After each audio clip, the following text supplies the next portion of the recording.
Welcome to Billboard Frequently Asked Questions, round number 2. Today's questions are from Whitney in Bismarck, North Dakota. She asked a lot of really great questions. We're going to run through them all right now. Number 1, she says, are digital billboards a good investment for someone who has never been in any type of sales before? So this is pretty interesting because when I got started, I had never been in any type of sales before. So I would say if you're looking to learn sales and you want to learn sales, then yes, I'd say go for it. If you don't want anything to do with sales, then it's going to be an uphill battle. The only way that you might get around it is if you really get a A++ location where you have a lot of people calling you that want to advertise on your billboard, and instead of doing sales, you're more of just taking an order at that point. But really, the whole business is based off sales at some level, because even when you're trying to compete with other billboard companies to rent the land from a landowner, especially if you're just getting started, you don't have any other billboards, why is that landowner going to go with you versus going with Lamar when they've got hundreds of thousands of billboards? So that's going to take a little bit of sales there. And then sometimes if it's a gray area in the permitting, you've got to sell the zoning department on why they should let you have this permit here. Sometimes it's not always cut and dry. So it's sales every step of the way, not just after you get the billboard built and you're selling the ads. So I would definitely say, if you're looking to learn sales and you're looking to get into it from that aspect, then yes, great way to get into it.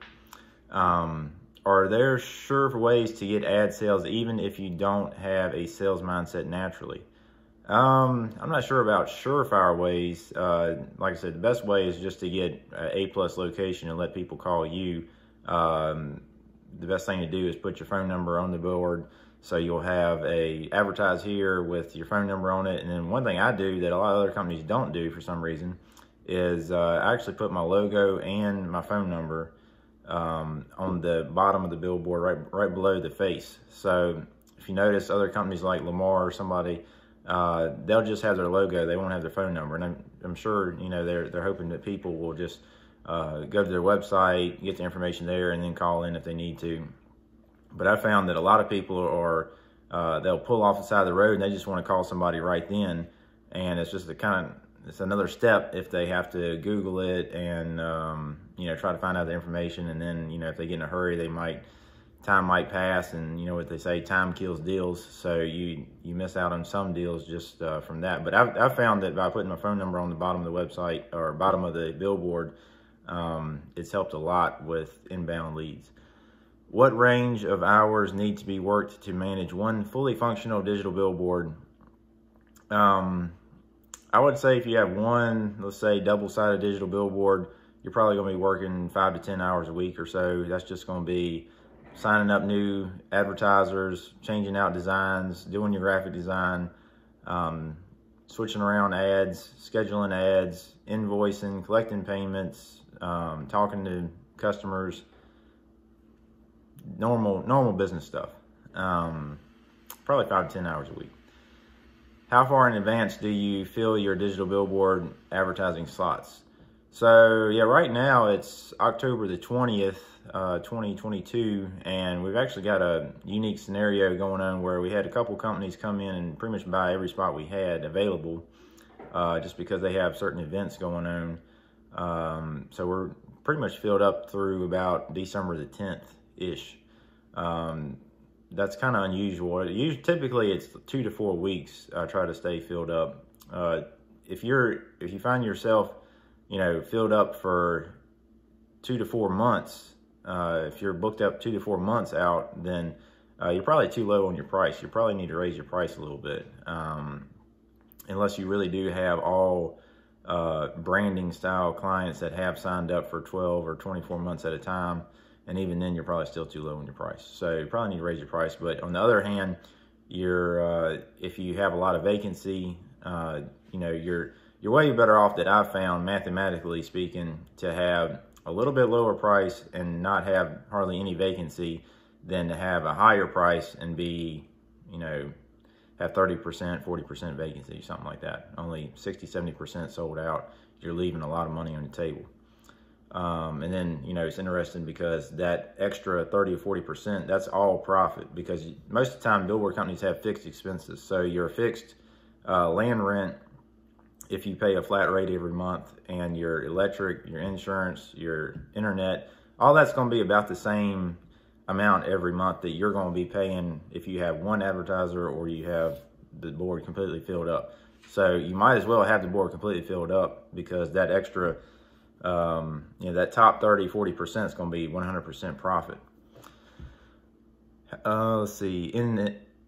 If our economy continues to tank, will digital billboards hold their income rate and their value? So, yeah, I'm assuming you're talking about the national economy. I mean, like I think the national economy, like the stock market, for example, has kind of been in decline this entire year. It's gone down basically the whole year.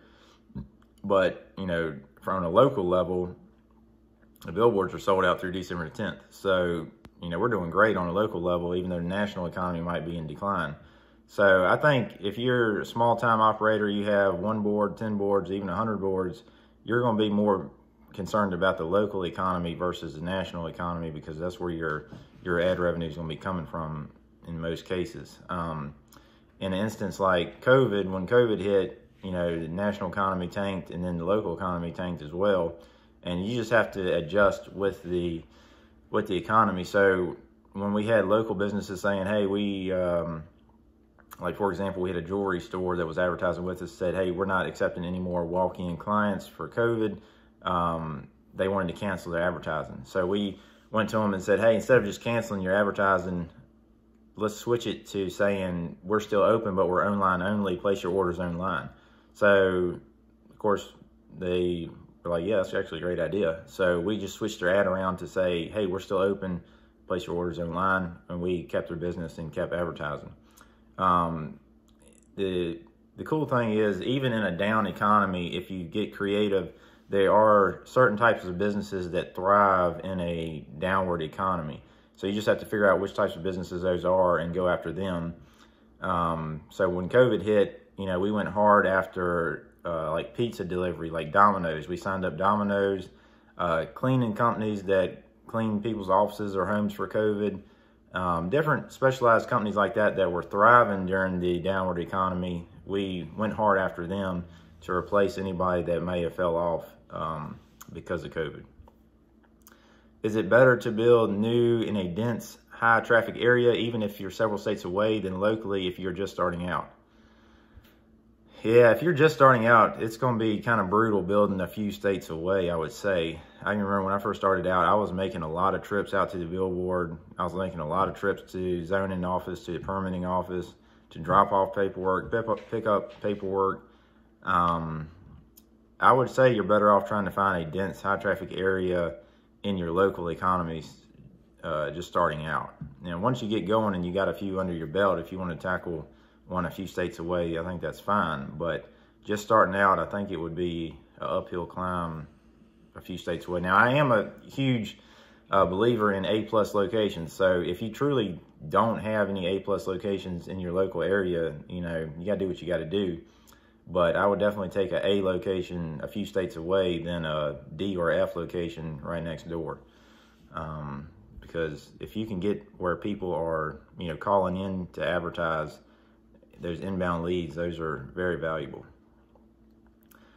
Have you seen or heard of digital billboards failing to thrive, and what could be some of those causes? So, yeah, I mean, it goes back to your location. If you don't have a great location, your sales is going to struggle. If you don't have a good salesperson, you know, they're not going to be able to sell, and kind of goes back to the management picking the right locations and hiring the right salespeople to keep those boards filled up. So I'd say that's the number one reason. How quick can a billboard get up and running from the decision to get into it running the first ad? So pretty quick. So I'm assuming, let's say you've already got your permits and everything. How quickly can you get one built when you're ready to cut the first check? I think most companies, like let's say Watchfire, for example, they're like 8 to 9 weeks out on digital boards right now. So you typically will pay 50% down and 50% before it ships.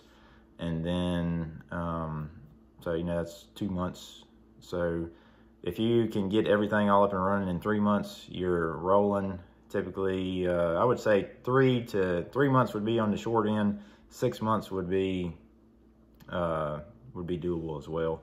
But, you know, some people, they hit snags, supply chain issues, whatever, and it could take a lot longer than that. Just dealing with the electric company, trying to get the electric company to hook up your power, that could take a month. So it all depends on a few different scenarios. I think that's actually the last question. So anyway, thanks, Whitney, for asking a bunch of great questions. I hope that helps. And if you have any others, feel free to ask them in the Billboard Entrepreneurs group. If you haven't joined yet, join the Facebook group, Billboard Entrepreneurs. It's totally free. We look forward to seeing you there. Thanks.